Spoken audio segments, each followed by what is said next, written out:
Is this just a political war right now by President Obama? Because, as Steve Hayes mentioned on the All-Star panel yesterday, at Kosovo at this point in the conflict, 10,000 airstrikes had occurred over 76 or 78 days. We've had only 402 months, and I know it's not just a numbers game there, but are we really serious? That's a good question because, look, ISIS is much smaller than Kosovo, than what we were opposed to in Kosovo. So let's not equate the two. I mean, I think that's pretty slippery.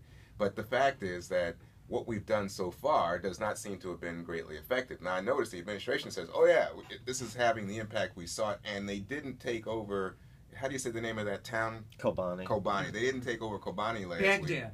That's how you pronounce it. Yeah, right. No, in fact, Bill O'Reilly said to me last night, oh, nothing's going to stop them as they march into Baghdad. I said, no, I don't think so. I think there's a difference. Although there are reports that Kobani now is at least half controlled by ISIS. I don't doubt it, but I'm saying the American position had been, we're going to bomb facilities, we're going to bomb assets, but we're not going to get directly involved in warfare. And I think that has had to evolve and change now.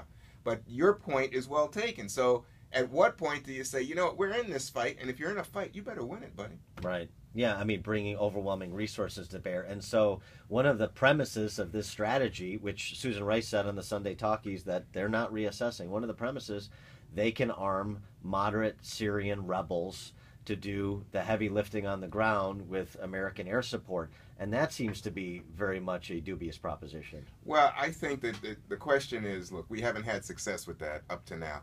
The real issue for me is Turkey and whether or not Turkey gets on board. We thought from media reports there was a deal with Turkey. Then Turkey says there's not a deal with Turkey.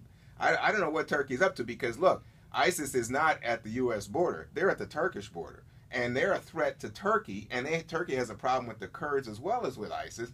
They better get in the game. But, again, you can't tell people what to do. And they are a reluctant ally. I think a lot of people always want to hold the U.S. coat and have our people die.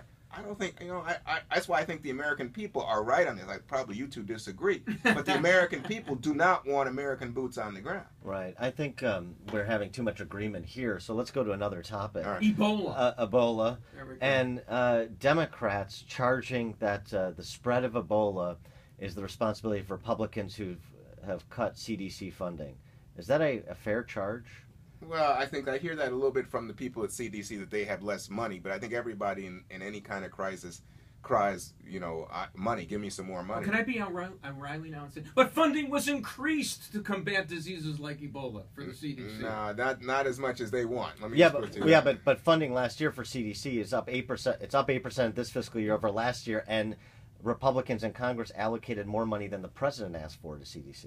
Well, I don't think that the CDC is getting what they want, and they want research money. And I can tell you, because I live in D.C., that NIH, they really are hurting because I know researchers and people who say they just don't have the money for it. So that's the reality. Juan, do you have to skedaddle, or can you wait a few minutes? I can wait a few minutes. Okay. All right. Thanks. We'll talk more with Juan, and I got another question for you about Ebola, and watch a little bit of Homeland. Well, I'm surprised that you guys haven't blamed Obama yet. No. Well, we're getting there. Oh, That's I got to part give you two. time. All right.